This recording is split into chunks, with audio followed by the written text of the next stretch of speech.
The LGBTQ Youth Space is a program of Family and Children's Services of Silicon Valley and Kamenar for Mental Health. The program provides a safe and confidential drop-in center, as well as counseling services for lesbian, gay, bisexual, transgender, queer, questioning, and all youth and young adults ages 13 to 25 living in Santa Clara County. I would like to introduce Adrienne Keel, the Outreach Coordinator for the LGBTQ Youth Space, so that she can tell you more about herself, about the center, and introduce today's panel of speakers. Please welcome our very special guests. Good morning, everyone. So again, my name's Adrienne Keel. My pronouns are she, her, and hers, and we'll talk a little bit about pronouns in a bit. We want to thank you so much for having us today. This is awesome. We're really happy to be here.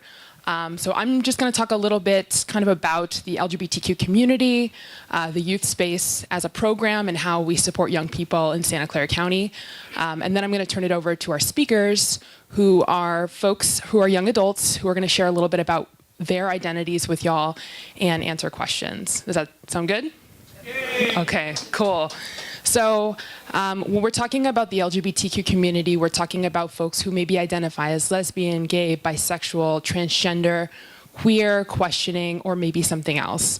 It's really, LGBTQ is sort of shorthand for folks who maybe don't identify as straight or heterosexual, and or folks who maybe don't identify with the sex they were assigned at birth. And what I mean by that is, when we come into this world, when we enter this world, we're usually categorized, right, by our body parts, chromosomes, things like that. And not everybody identifies with the way that they're categorized. And I'm really intentional about saying sex assigned at birth, because as newborns, we don't often get a choice in how we're labeled, right? So that's, when I say LGBTQ, it's really shorthand for talking about sexual orientation, talking about gender identity. Does that make sense, y'all? Okay, cool. So, and we're also going to be talking about pronouns, like I mentioned. And pronouns really are the ways that we refer to folks aside from their names. If we're referring to a loved one and we just use their name over and over and over, our conversations get really redundant, right? You wouldn't say, Adrienne is speaking today, Adrienne is holding the mic, Adrienne is sitting down. We would say, she's holding the mic, she's sitting down. So my pronouns are she, her, and hers. If I leave the room, you would say, she left the room. Does that make sense? Right? And some folks may use he, him, and his, so they may use more masculine pronouns. But not everyone uses she, her, and hers, and he, him, and his. Some folks may opt to use gender-neutral pronouns, which aren't inherently masculine or feminine.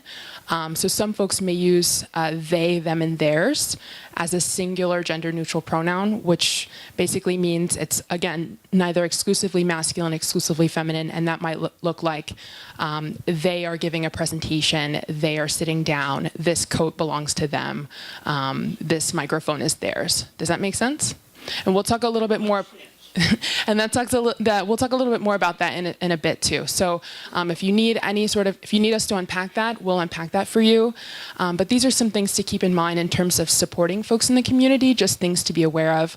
That pronouns are a big deal, and you can't always get all the information that you need to know about a person just by looking at them. We want to give people the space to say, this is who I am. How you perceive me is not the same as who I truly am, and so we'll talk about that as well.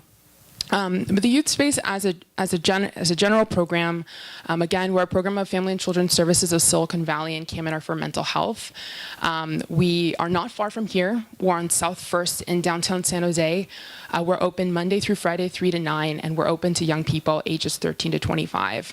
We recognize that not everybody in this particular community has a safe space, whether that be they're at home with a family that doesn't affirm who they are and how they identify, or maybe they can't be out, or they can't live authentically at school, or in their community, or in their faith even, or their family's faith, I should say, or in their, like, maybe, you know, their neighborhood, they can't be out. And we recognize that it's important for these spaces to exist. And so we want to be one of those spaces for our young people in Santa Clara County. And the drop-in center is open Monday through Friday, again, 3 to 9.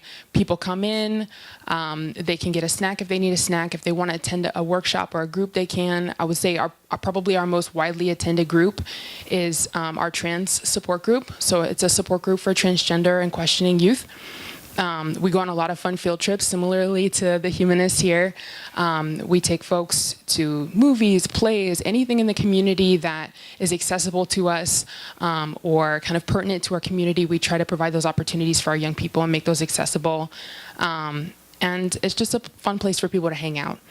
Now, if a young person is maybe struggling with identity, needing some support, maybe they're coming out, family isn't on board with who they are, and they're needing to talk to somebody, we do offer counseling services at the youth space as well, free of charge. And in addition to that, we do a lot of outreach and education. We go out into the schools, we train educators, we train social workers, we train people becoming foster parents in our county. We train doctors, nurses, mental health providers, really anybody who wants to be able to best support this community in their professional capacity or just want to be a good ally in general, we're down to come out and speak with them. So that's why we're here this morning. And in just a moment, I'm going to hand the mic over to Alex, and she's going to talk a little bit more about herself. But before I pass the mic, I do want to say that it could take a lot of guts to share intimate details about your life with people that you've just met. So we want this space to be safe for our speakers. And so we do that in a couple of ways. We can provide a safe environment in a few ways. One, if someone shares their pronouns, that is the correct way to address them aside from their name. If you need anybody to specify more, unpack their pronouns a little bit more for you, they're happy to do that. We also adhere to the Vegas rule. Has anybody heard the Vegas rule in this room before? I think somebody, did you say that? So to a very small degree, we treat this room like Vegas. What is said in here stays in here, just like what happens in Vegas stays in Vegas. So we really want to keep our space confidential for our young people. We've consented to sharing the video if it is recorded, that's fine. But using folks' names, talking about their experiences outside of this space with folks who maybe aren't a part of your network or aren't a part of the people that you broadcast to is not always cool to do. So we do adhere to the Vegas rule. Just because we're up here, we're talking about the LGBTQ community does not mean we are ambassadors for everyone in the community. So if you have questions, please ask people based on their personal lived experience and not to speak on behalf of everyone in their communities. And I would say that's pretty much it. I'm going to pass the mic over. But before I do that, does anybody have any questions about the youth space and what we do? Yeah. Don't you have a drop-in center now in Palo Alto too? So great question. So we did have weekly programming in Palo Alto, not far from Stanford University, but we just had major staff turnover. So right now we don't have the bandwidth to have that programming, but we're working on it. We recognize this county is massive, y'all. So we want to be able to make sure that kids in North County and kids in South County have these resources. So we're doing our best. We're thinking about how we can meet those needs. But if you do know young people in the Palo Alto, Mountain View area who need these kinds of services, there is a really great program called Outlet up there. Yeah. I would suggest that if people want... Wait for the mic.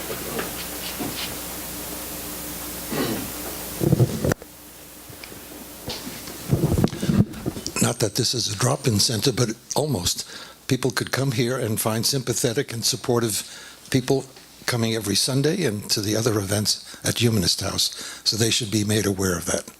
Wonderful. I'll take some stuff with me when we leave today. Thank you so much. Any other questions about the youth space? Yes. Where does your funding come from? Great question. So funding, we are funded primarily through a contract with the county behavioral health department because we're considered a mental health program because we do offer therapy on site. And then we did lose some of our funding in our contract bidding war last year. So we're also receiving supplemental funding from the Board of Supervisors. They've been really supportive of our program. Any other questions about the youth space before we move on? Okay, great. I'm going to pass it over to you, Alex. Good morning, everyone. My name is Alex. I am 23 years old. My pronouns are she, her, and hers. And I identify as a queer woman. Now, I'm sure, as many of you have heard, queer might not have always been used as the most friendly of terms. For a long time, it was and is still sometimes used as a derogatory term directed at the LGBTQ community. But the community has since reclaimed it as a manner of saying, you know what, like, we're proud of who we are. And, you know, that othering that you tried to do to, like, make us feel bad, we're actually really proud of it. And so I really appreciate, like, the strength in the word. I also really appreciate the fluidity. Sexuality is fluid. Gender identity is fluid. And so if one day I, you know, experience attraction to someone who isn't primarily female body, or who isn't female bodied, or who doesn't identify as a woman, I don't have to go through that coming out process again. Like, there's nothing wrong with it. So I really appreciate the freedom in that label as well. Me personally, I do experience sexual, emotional, romantic attraction primarily to other people who identify as women. But I don't like the word lesbian. I rarely hear people say I'm lesbian. You hear I'm a lesbian. I am also an English nerd. And so I prefer for my identity to not require an article, like a, an, or the, because as a woman, I'm already objectified enough by society. So I didn't want to, I don't like self-imposing that objectification. So I like the freedom in queer in that sense as well. And I also like the political connotation. So there's lots of reasons for me choosing this label. And it's taken a while for me to find it. So let's see. I grew up in Atlanta, Georgia. I attended Jewish day school from kindergarten all the way through 8th grade. I grew up very much in a religious bubble. Incredibly sheltered. I didn't even know that gay people existed until I probably would say like 14 years old. When one of my classmates came to school and was like, yeah, I have a girlfriend. And she had been dating my friend who was a guy the year before, and everyone's minds were like completely blown. And they treated her really terribly. And I couldn't quite understand why it was that she was, you know, receiving such horrible treatment, because she wasn't like evil or anything. And so I proceeded to go on one of those Wikipedia downward spirals till 3 o'clock in the morning, starting with bisexual. And that was kind of my foray into the LGBTQ community, into kind of like finding that language and understanding this whole world and this whole group of people that I didn't know existed. And so that was kind of like my first introduction. Then I started at public school, where everybody was not white and Jewish, and my mind was kind of blown. And I wound up, actually, a lot of my friends my freshman year of high school wound up identifying within the LGBTQ community. So I was kind of further exposed to it. And in that time, I was kind of like women are pretty, like, I appreciate them. But like, wasn't like really consciously questioning. And then the summer before my sophomore year of high school, I moved to California.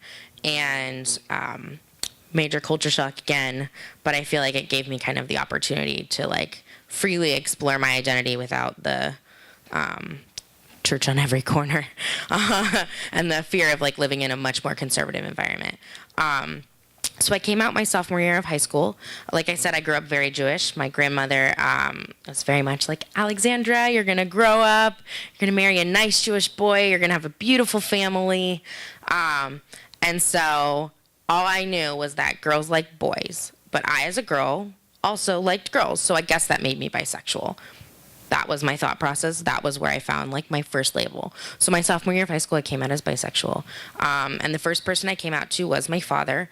And I was absolutely terrified because I'd heard all of these stories of people getting disowned, kicked out of their homes, losing relationships that were amazing with family members just because of sharing a part of themselves that hadn't been shared before. so I was absolutely terrified. And I sat my dad down on the couch. I had a very serious look on my face. I'm like, Dad, I have to tell you something.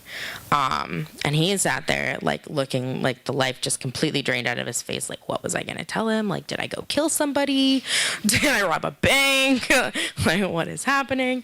And so I was like, Dad, I'm bisexual. And he just sat there in silence, which terrified me.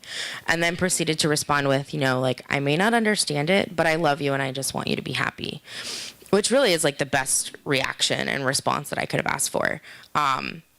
Later, I went back and I talked to him. I've been kind of recently talking to a lot of my family members about what it was like for them when I came out.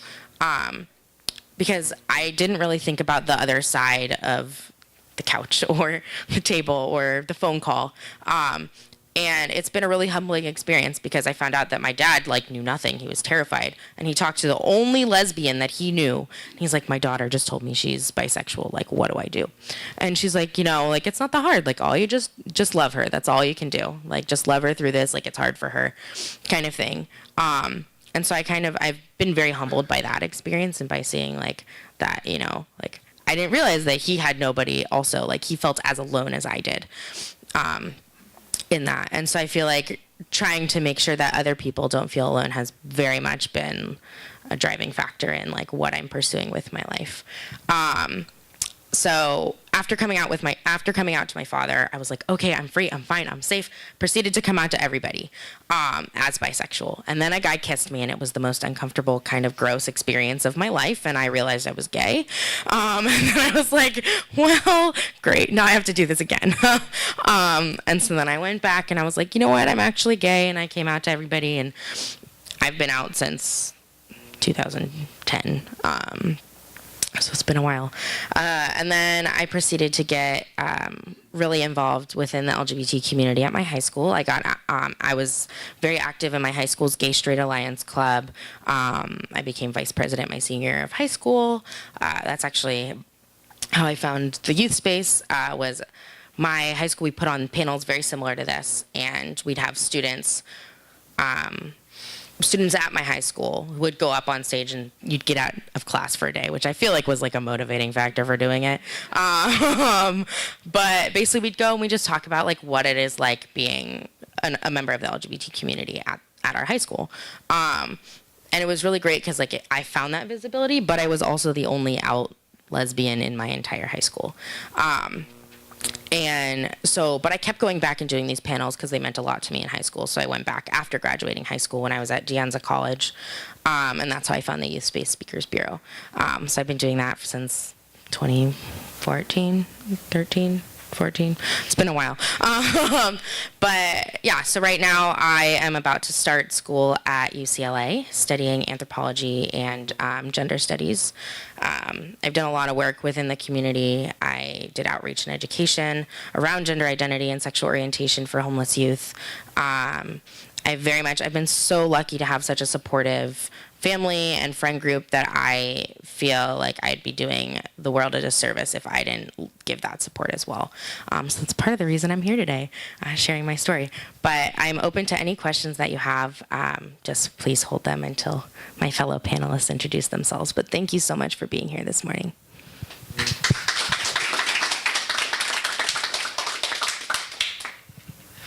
Hi, good afternoon, everyone, or morning, sorry. My name is Joseph. I use he, him pronouns. I'm 22 years old. I'm from Gilroy. And let me just say it's such a pleasure talking to y'all today. Okay, thank you. It's a pleasure talking to everyone today. Everyone's been so kind and welcoming, so thanks for having us today. First off, going back to when I was younger, I like to think that life at home, it was relatively easy, considering not everyone's experience always is, unfortunately. I live with my mom, my father, and my brother, and we're all pretty what you would call hard heads. Maybe we butt heads quite often back then when I was younger, and even today. But they've always been very loving and supportive.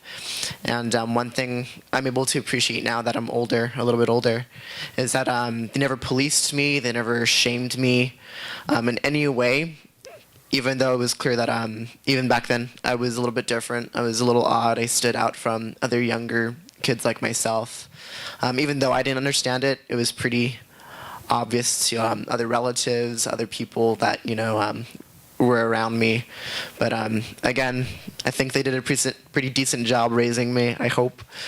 So again, I'm pretty lucky to have such a loving family. But on the flip side, not everyone was as, I guess, understanding or as, I guess you can say, kind about it. Specifically in school. School was always very tough for me, unfortunately. Kids did notice, and I don't know, I guess I think I was an easy target for them for whatever reason. And that kind of lasted for a long time, especially I didn't really understand why children were so mean, unfortunately. And it was kind of, I was just used to people being, sorry, I'm still waking up today. But,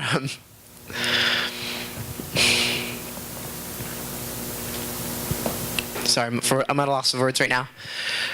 It was going into middle school. At that point, I didn't really know how to make friends. I was kind of a loner, unfortunately. That's kind of when I began putting puzzle pieces together and realizing that, I was a little bit different, understanding, part of it's I'm liking other boys like myself, the way I should be feeling towards girls. I was having that more so for other boys my age, and so I thought maybe for a while that was why kids were a little mean to me, possibly. I never really confirmed that. Maybe I was just uncool. I'm probably more uncool now than I was back then, I'd say. But for whatever reason, that just was the recurring theme from elementary school into high school. Kids at one point threw me in a trash can. Someone had written on my locker the word fag, pretty offensive. People just invaded my personal bubble a lot in high school and would tease me. And it was rough, but going into high school, getting a little bit older, I did eventually make really great friends who are still my friends today. And they would end up being the people that I would come out to first. And at that point, they were just waiting for me to say it. Because, I don't know if it was ever a secret in my case or people did suspect. And so they were already my friends. They kind of already had an idea. So it was pretty easy for them to accept me, which is awesome. Going into high school, beginning that coming out process, that's when I began to become a little bit curious about the community, what it would be like. And sure enough, there was a GSA at my school. GSA, that would stand for, at the time, Gay Straight Alliance. Now it's it can be referred to as Gender Sexuality Alliance, I believe. Yeah. But anyway, so my school did happen to have a club, and I was a little shy. It can be pretty intimidating entering a community that you're a part of, but you never really ever interacted with people like yourself in a positive or not shameful way, because being in the closet, that's kind of what you have to live with. It wasn't relatively acceptable to be a gay boy my age. There were other guys my age, but we just kind of all stuck to ourselves, kept to ourselves, and it was scary. You never know how people are going to react. And so going into the club for the first time, the people were actually pretty welcoming. And sure enough, I'd become one of the presidents senior year, I believe. And the club was very much just a safe space for other kids like myself. Just being with each other was enough for us. And just having conversations, talking about our experience, showing each other support. That's what the club was really about at the time. And going further, so high school, or going into college, I continued that activity into the college's club there, and I was the president there as well. it was around college time. I came out to my mom and my mom at least, and again, it wasn't really a secret. I tried coming out to her and my father one other time before this, and it was late at night. I was probably in their room watching TV with them for a good 3 hours, and then the TV turned off, and I was still in there just trying to get the words out for the longest time, and they did not know why I was still in their room. Is he gonna go to bed? What's going on? And I was probably about to give up trying to come out to them, and then I made it to the door and I told myself, Joe, you're gonna do this. And so at the door is already probably an inch away from being closed. I had to whisper, I'm gay, and then close the door. That was my first attempt, and I think I heard a giggle before I closed the door.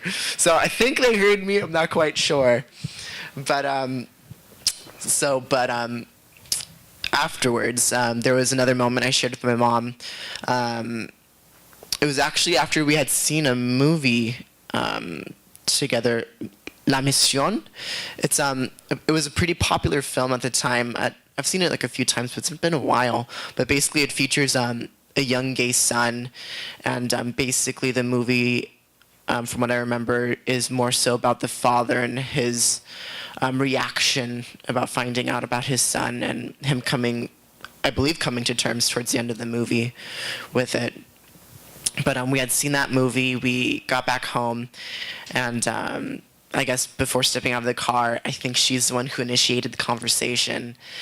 And basically, long story short, it was her saying, still love you, always loved you, just care about you, want you to be happy and safe. And so that's basically where we are now today. And so I've come out to her, a close aunt of mine, and then my older brother. That was a funny story, another story for another time. But long story short, he's cool with it. He's like my best friend. He's very supportive. If anything, he has a lot of questions about certain things, I'll say. So he's very inquisitive, but I love him, and I'm just happy that if anything, after coming out to him, we only got closer, which is pretty awesome. And then my father, like I've said, with most people I've come out to, it's more them waiting on me. Not sure it was ever a secret. It's not something I'm no longer ashamed of who I was when I was in the closet. I'm happy with who I identify as. I think I'm a pretty decent guy, gay or straight. I think I'm a pretty nice person. And so I don't have anything to be ashamed about. And I'd like to think that my mom, my dad, my brother, they're relatively proud of the person I am. I know I'm not the cleanest person. They have complaints about my room. But I like to think they love me. And my dad, he is a very kind man and very nice. He's very talented at making friends real quick. He's one of those people who's just very magnetic, I'd say. We don't always talk a lot. We don't have a lot in common. Him and my brother, they talk about soccer, I think, or stuff. But, me and my dad aren't very good about sharing our feelings or thoughts or opinions with each other. That's more the issue, I'd like to think. So we haven't had that conversation yet. But, it's not much of a conversation. I haven't really dated a lot of people. The people who I have dated or talked to, they're not really worth mentioning, unfortunately. So I'm just, a fish in the sea right now, traveling on my own. So, not much news, I guess to say. But so where I am now, again, I'm out. People want to ask me about my identity. I'm cool with sharing. Right now, I work at a bank. The last year, I was actually very fortunate for Adrian to give me an opportunity to be an intern at the Youth Space. And so I like being active or participating or contributing to the community however I can. I actually plan on continuing as a volunteer in South County in the Gilroy area where I actually live, facilitating a small safe space group with already a few participants. So I plan on continuing that while I work at a bank currently. And again, it was a pleasure talking to y'all. If you have any questions, I'm more than happy to answer after our bios are completed. And feel free to ask anything. I'm pretty comfortable talking to y'all. So thank you for your time.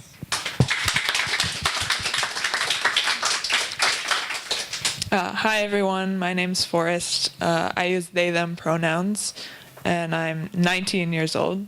And some of the words that I use to describe myself are trans, non-binary, queer, asexual, and demi-romantic. So to break all of that word salad down for you, trans to me means that I reject the sex and gender that I was assigned at birth, and non-binary is just more specifically defining my gender as outside that kind of binary of male and female.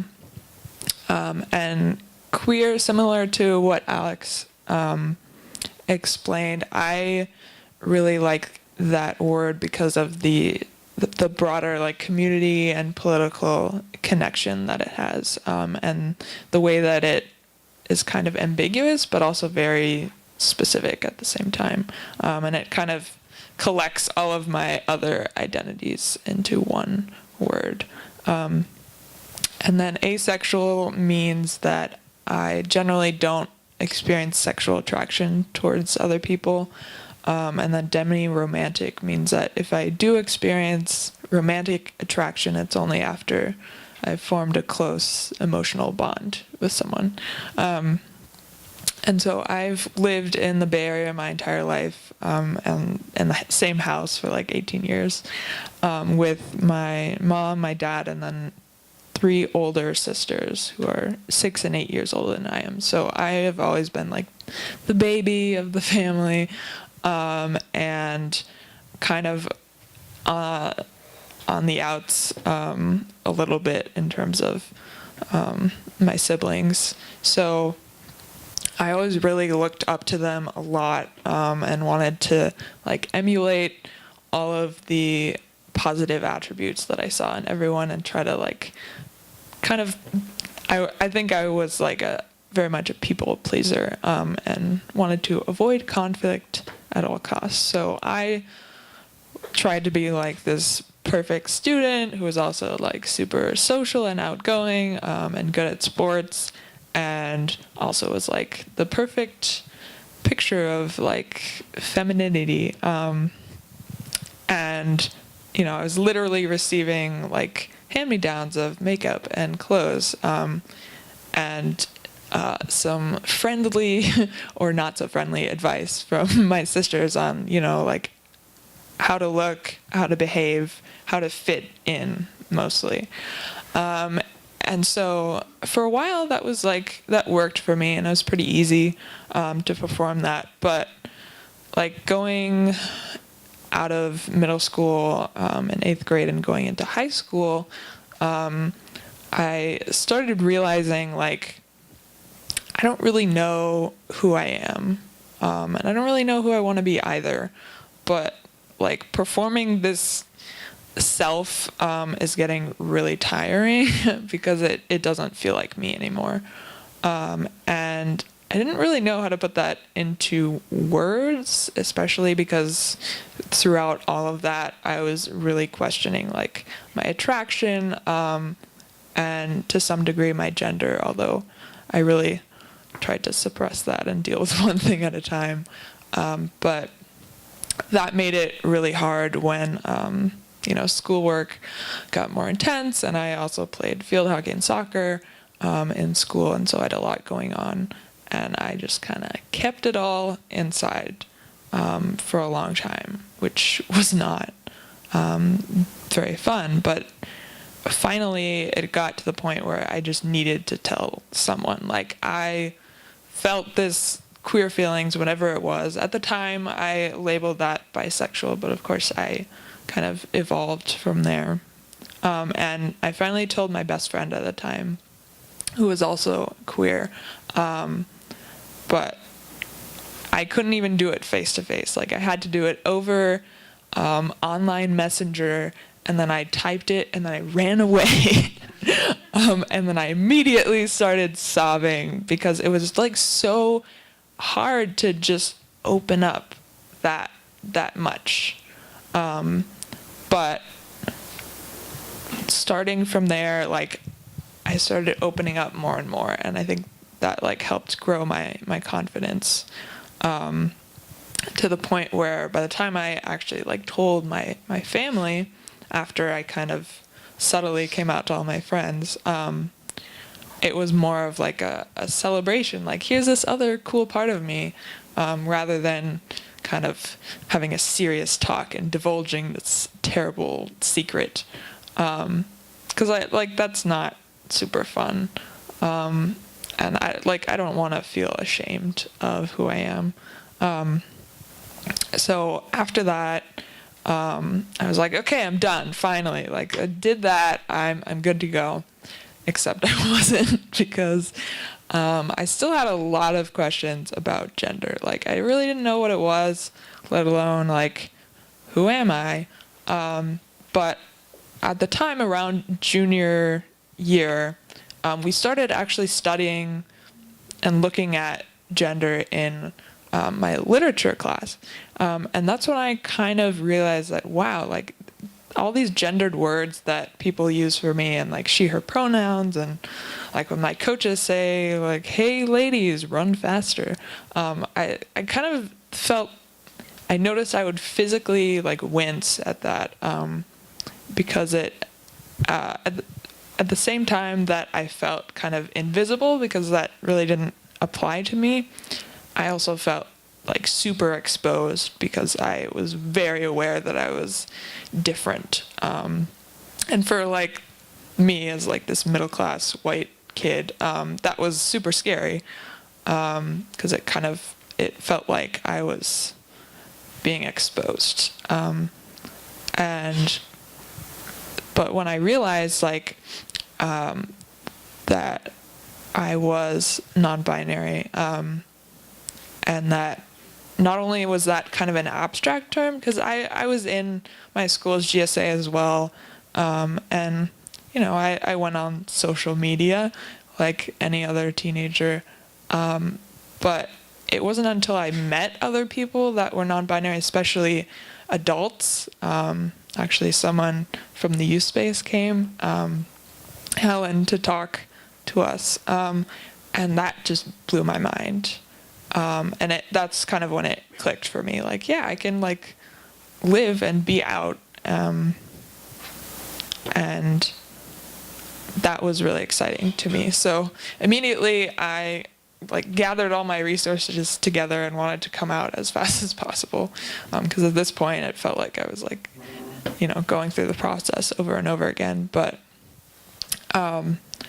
my friends and my siblings really, like, I knew they would be supportive, so that wasn't really a problem for me. But my parents were a little different, because I was aware that, you know, they were older, so they didn't have as much exposure to the community, and it was a little intimidating to have to kind of educate someone at the same time as being very like vulnerable and sharing this personal part of yourself. And so it was really hard to see like my mom especially be super emotional about, on the one hand, like loving me and wanting to support me in any way she could, but also like just not understanding what I was trying to share with her. And my dad is much more guarded. So he was trying to kind of like intellectualize it or connect it to kind of current politics, but we weren't really speaking the same language, so that was also painful for me. But that kind of made us all have to learn how to communicate a lot better. And so over the summer, we kind of like went through this family transition. And once I felt solid, that was kind of when I came out to the world on Facebook, and started this whole kind of roller coaster of doing leadership and activism on my high school campus, which was really cool, really stressful, but that was kind of the best year that I had, actually. And within the last few months is when I realized that I was also asexual and demi-romantic, and that was kind of like the final piece for me so far, because I've always been kind of alienated by a lot of the kind of mainstream dating culture. And in high school, I kind of rationalized like, oh, I'm just too busy to be attracted to people. I have to like read books and stuff, and study for the SATs. But really, it just like wasn't there. And instead, you know, when I meet someone, it's more like I appreciate their appearance, or I want to get to know them more as a friend. But it wasn't until like I met my girlfriend now, where I realized kind of how that progression would feel for me, going from like friends to romantic partners. And it feels a lot better to know that I'm not just like a weirdo, I'm just ace, and then that's okay. So right now I'm going to be a sophomore in community college studying sociology and political science. And I'm really open to any questions you might have, especially if you are having trouble like finding the words for something. I can definitely help you out. But thank you in general for having us here today.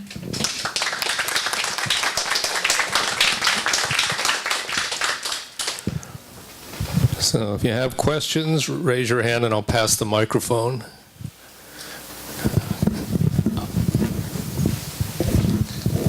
Hello, my name is Mark, and excellent presentation. Your first time that the humanist community's average age has been below 50, you know, and as long as I can remember.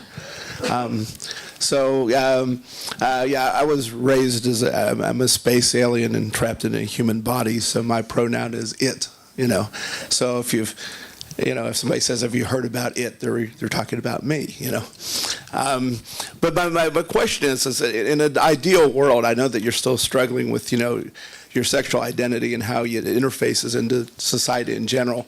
In an ideal world where people have gotten over this stuff, you know, would you say that, you know, it would be like the difference between being left-handed or right-handed, you know, that most people are right-handed, but a lot of people are left-handed, and it's just no big deal, you know?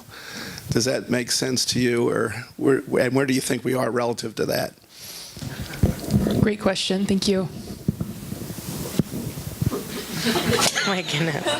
I do like that comparison, actually. Especially with like the element of like, I have a few friends who are left-handed, and I had an anthropology teacher who was like, all the best anthropologists are left-handed, and he got really excited because like 30% of our class was actually left-handed. And that's the same kind of excitement that I feel when I like see other queer people. I'm like, yes, someone who understands me, or who I have something in common with. But yes, there's definitely like this kind of like nonchalance, I guess, around like handedness. But I think the only difference is like I don't think that we should have to have like any kind of special like utilitarian tools made for us, like scissors or desks. But no, I mean, I do think that that's a really good like comparison. Like, left-handed people and right-handed people pretty much have the same rights. So that's nice. Except to desks. I discovered that in school. Yeah. I mean, I'm right-handed, so maybe I don't have the best view of that, but I've seen the struggle. Yeah, I think that nonchalance, the lack of stigma, is like a great thing to strive for. But I think there's kind of like the history and culture of the LGBTQ community that kind of exists that doesn't necessarily exist with things like, you know, left-handedness or whether your earlobes are attached or not. And I think that piece will never go away, but I think the way that people react to that or understand our community and our experiences hopefully will continue to change for the better. Well, I have a question for Forrest. Can you explain a little further about the demi-romantic term? Was there any relation to the romantic movement in art and literature? Like Oscar Wilde was part of that? Not that I know of, but it's really like the split attraction model, or the SAM, is used by some asexual people specifically, but some other people also use that, and it's a way of kind of identifying different experiences related to like sexual attraction versus romantic attraction versus platonic, aesthetic, etc. And for a lot of people, like, maybe all of those line up, or maybe not, but it's not necessarily quite as clear-cut maybe as my identities might suggest. But demi-romantic is really like, if I could use an example, I guess, I had a best friend for a long time, and as the cliche goes, I fell in love with her, and she was a straight girl, so it was kind of an unrequited love. But the kind of transition from being like really good friends to me having romantic feelings was like pretty gradual. Like, I didn't realize it for a long time. So it wasn't like when I met her, I was like immediately like romantically attracted to her. It just developed over time once we got very, very close emotionally. But that being said, like, that doesn't mean like I'm automatically attracted to everyone that becomes my best friend. So hopefully that answers your question. Arthur Jackson here. Forrest, when you were talking about your processes growing up in your family, it really hit me because I have an adopted son who is somewhat black, and my ex-wife and I are very white, and I could see, I can realize what he was going through in growing up. Here, two white parents, he's black, sort of. How does that go together? And I know he had a really tough time coming to grips with that. And I don't know if I can turn this into a question, but just that really hit me of what growing up for him turned out to be. And I appreciated your sharing that part of yourself. Yeah. I mean, in general, I can definitely speak to the experience of kind of feeling like an outsider, like in your own family, because I'm very much like the rainbow sheep, and the gay cousin and all of that. And I think that feeling like as a parent of kind of like knowing that your kid is struggling with something but not really quite understanding it or being able to quite relate to that and feeling kind of helpless. I saw that especially when I came out as trans, and I think like it was hard because I kind of felt responsible for making them feel like better and more comfortable, even, as I was like dealing with a lot of emotional turmoil. So I think like something I had to learn was that like my parents had to go through their own sort of emotional journey, and that didn't necessarily reflect badly on me. It was just, they're also human, which I sometimes forget. But like, I have to be comfortable with them kind of working through that discomfort, if that makes sense. There was some mention of the difference between gender and the difference between right and left-handedness. I think it's interesting to point out that the word for left in many languages is sinistre, so that even society takes a dim view of left-handed people. Also, you mentioned anthropology. I think it's very useful to study anthropology. Some of the greatest writers, like Ruth Benedict, her book of Patterns of Culture, is something I would recommend, because in many societies, particularly primitive societies, people like you are the leaders, the spiritual leaders, okay, because they recognize something different and better and more in line with leadership. But I'd like to ask all of you what role your religion in your upbringing had. The Bible has some awful words in Leviticus to say about you. You mentioned that you were brought up Jewish. What about, how was that supportive, that fact, or unsupportive? Same for the others. I'm writing down that book title.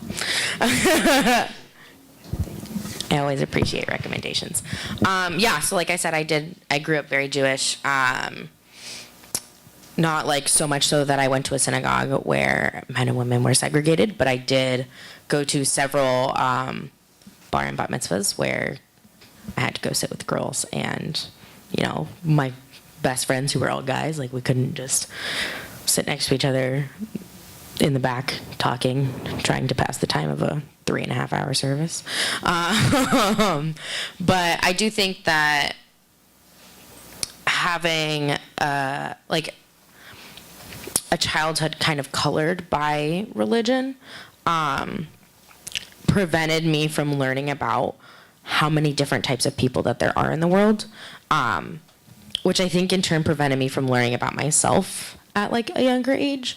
And that's something that like I still struggle with, as far as like being slightly bitter in that I wasn't exposed to as many different types of people as possible from a young age, because I mean, just naturally I grew up with certain biases and certain views of the world that are just like not true.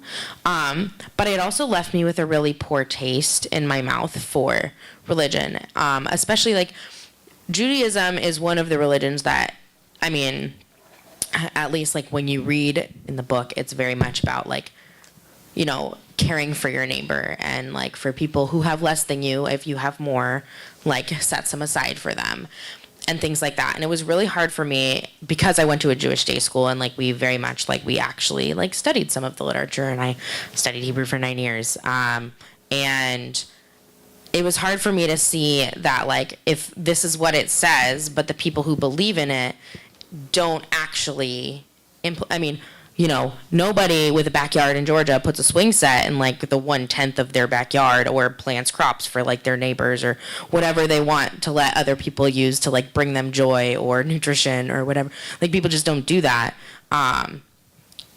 And so it was, and that's just like one example, but I think for me that was something that I really struggled with, was seeing like how poorly people treated each other when you're being taught to treat people with dignity and with respect, and to give to people who can't, who need it, but just to leave it there even if nobody does, out of like the principle of it. And I think that so it was something that I really struggled with, and I don't believe in God. For a long time I was just like, I really just don't care. Like religion had a very negative impact on me as a child. But then I was just like the concept of it just does nothing for me either way. So like, it's just like, if there's if we have like little like cubbies inside of us for different parts of our lives, and some people put things in some of the cubbies and some of the cubbies are left empty.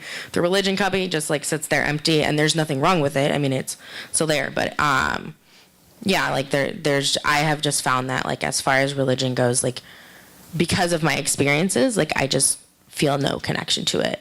And so it's been really interesting as an adult to kind of revisit the cultural elements of Judaism. And I recently actually just got back from a trip to Israel.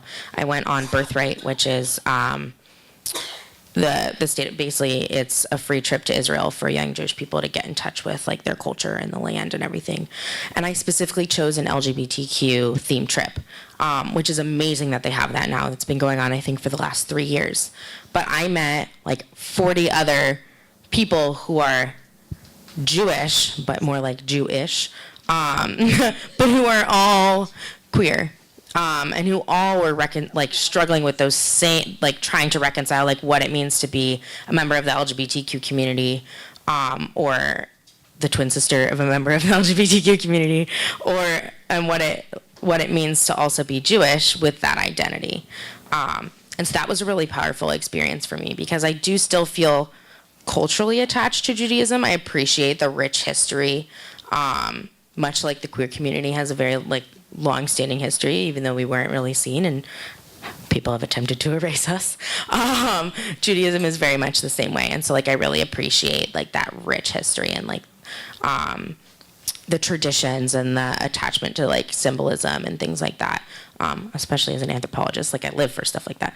But I think it's definitely been interesting. I'm redefining my relationship with Judaism culturally as an adult. And I've acknowledged that just like gender and sexuality and emotional attraction and romantic attraction and sexual attraction, like they're all separate entities. Like that doesn't mean that you can't feel one completely and feel none completely. And I think that that's something that I'm learning about myself now at 23 years old. And it's been like a really powerful experience.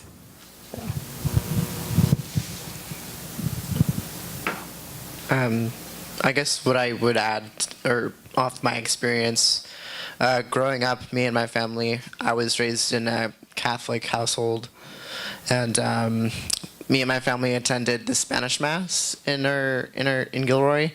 I've never been like a very fluent Spanish speaker, so more often than not, I'd fall asleep during Mass, unfortunately. But and we went probably every Sunday for quite a long time, and then as we got older, it did become less and less frequent.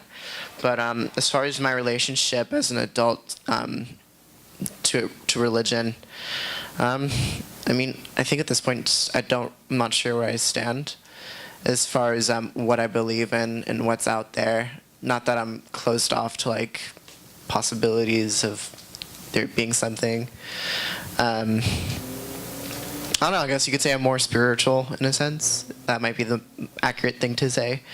The problem I currently face, however, is it's becoming more and more frequent recently. But my mom's, I think her worry currently is that I don't believe in God because I'm gay, and she feels like I've been punished by God and society. I think she's under the impression that's how I feel, and it totally isn't. I don't know where it comes from, because I've never felt that way. I guess my thoughts, my opinion is people are religious. They choose to get together with people like themselves, community, and be close to a higher power. And sometimes religion, there's a guideline on a better way or a certain way to live, but religion should never be an instrument to criticize, tell people their lifestyle's wrong. People who truly follow their religion, I would say it's to be close with other people to a higher power. That's my opinion. That's how I see it. So, I don't have any problem with religion. I don't know. I think I'm just a person who just always has a lot of questions, and I don't know. So I'll always have a lot of questions. So to say I'm religious, I don't think I can say that. I think I feel that there is something out there, but I'm just going with the flow right now. So I guess that's what I got to say. Yeah. Yeah. I had an interesting experience around religion growing up, just because my mom has always been pretty solidly Catholic, and my dad, I eventually figured out that he's more of an atheist. But my dad has always been more conservative, and my mom's been more liberal. And so it was kind of a weird position for me, especially kind of mostly being an observer to conversations, or more arguments between my siblings, who were more outspoken, and would be open with disagreeing with my dad, and my mom kind of was trying to be a peacemaker, and it was tough to we would go to church more Easter and Christmas, and not really every Sunday, but it was weird to be at the church and feel very uncomfortable, but not really experiencing outright discrimination or anything. But then going home and then having my dad kind of spew some hateful things about I remember when same-sex marriage and I think Prop 8 was going around, my siblings brought that up, and my dad was very much against it, but it was weird that he was attached to these traditional values when he didn't really believe in the religion that's really attached to them, and I'm still very conflicted sometimes about my dad, but I think me kind of finally getting to a point where I can just state what I believe and who I am, being an atheist and a queer person and a vegan and all of that, and kind of saying what are you going to do about it, has made a big difference. But it took me a long time to get to that point. Really appreciate your vulnerability and your honesty and your courage, because when people know better, they can do better. And so when you're educating us, it's very helpful.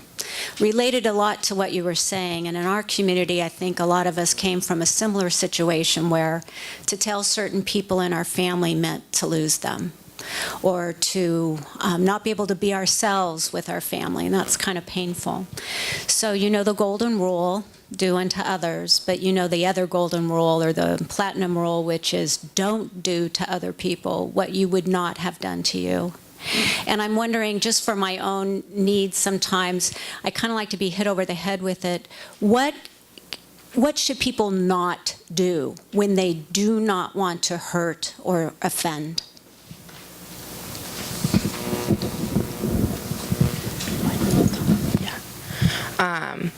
I think that probably the worst thing is treating the person any different. If someone is comfortable enough being vulnerable with you about their identity, it doesn't change who they are, your relationship with them before that.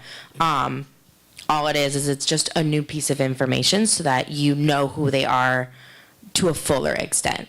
And so I think even worrying or fearing, if you, for me at least personally, if I don't, obviously I know that the world is far less friendly to queer people than it is to cisgender heterosexual people. But I think that I don't want my being vulnerable with people who are close to me to inspire them to fear for me.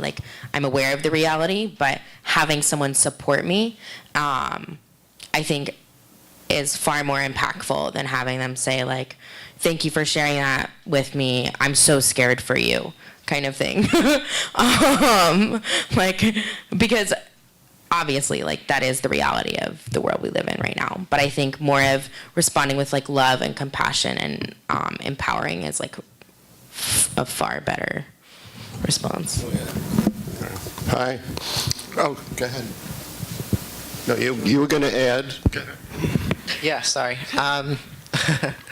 A lot what Alex said resonates with me myself. Something I like to always say on panels is labels are important in the sense that it helps people understand a little bit. These different labels help people understand a little bit more about what you are as a person. Just, it's a lot of details. But, you know, age, gender, sexuality, these things help people understand what you are, but they don't really help people measure your character as you are as a person. So I would hope that the goal is for everyone to be able to judge on the caliber of a person, who they are, rather than these small details. Myself, you, and the people we meet every day. Just to try to keep that in mind. I think that's the important thing I like to share with everyone on these panels. So, I agree with all of what was said, but I guess the one thing I would add is, like, still be mindful of boundaries, whether that's like personal or emotional, because I think sometimes when, you know, you come out, people take that as an invitation to, like, you know, use you as a resource for every single question, or, you know, they want to know, like, they want to use you as a case study to, like, learn from, and making, you know, that assumption, especially about, like, gleaning this emotional effort from someone is potentially damaging, and so being mindful of that, and, you know, respecting that this is still, you know, a person who has boundaries and feelings is important to keep in mind. One more thing really quickly. If someone trusts you enough to be vulnerable with you and come out to you, they may not be vulnerable with everyone else. They may not have come out to everyone else. So also not to say, oh, so-and-so just told me that they're gay the other day, because, like, they might not be out, and that could, like, endanger their safety. So respecting that if someone comes out to you, they're coming out to you, but maybe not everyone else. So not necessarily coming out for them to everyone else. I think that is also. Okay, thank you. Your comments, I thought, were very insightful regarding being used as a cause célèbre or guinea pig by others. Thank you. That's a great observation. My basic question is, do you have any experience that you may or may not want to share regarding therapy, and any observations or thoughts you might have to share? Yeah, I probably have the most unique therapy experience because my therapist is also non-binary. So I feel very, very lucky to be in that position. But my, like, overall experience has been amazing. I think there's something to be said about being able to talk with someone in that space who just instinctually gets what you're going through, in a way that you don't have to do all of that explaining like you would to a parent or a friend.